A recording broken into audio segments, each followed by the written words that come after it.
Hi, I'm Callie Andrews with GVTV. I'm here today to tell you about a little road trip that I took on August 7th of 2006 to Oskaloosa, Iowa. I guess it all started when I met my boyfriend a year and a half ago and found out that he was a sprint car driver, and found that we shared the love because I'm a completely devoted sprint car fan.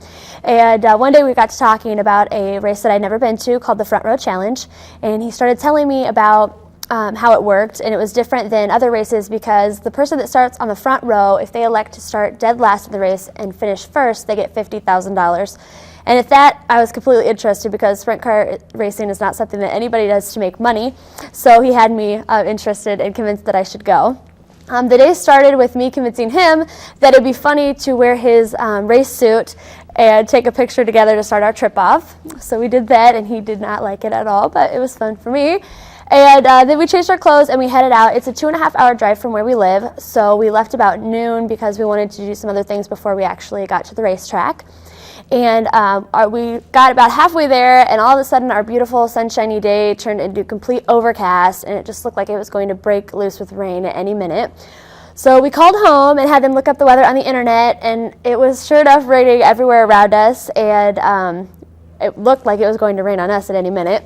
But it hadn't yet, so we decided we'd driven all that way, we might as well try it. We ate dinner at Spaghetti's, and it was still just looked terrible. So it's like a half an hour before the race is supposed to start, and finally we're just like, you know what, we drove all this way, we might as well just give it a try. So we decided to pay the $30 and get the pit pass because the stands were absolutely full. There wasn't a seat empty. And the only place you can sit in the pits is on top of a race car trailer. So we flagged down one of our buddies and sat on top of the trailer. And one of the first cars that I saw was Jesse Hockett.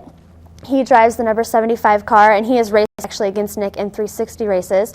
So it was really somebody that was kind of like closer to home, be there, and somebody that I could really recognize, not just some big shot that would only race the Front Row Challenge.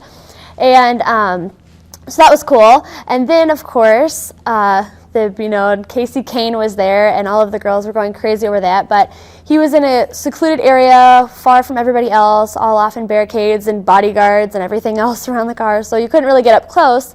However, sprint cars don't have a starter, and they have to be push-started, so I snuck down there when I saw his car getting pushed off and got a little bit closer and snapped a picture of him doing that so that I could actually say that I actually got to see him up close, or as close as I could get, I guess.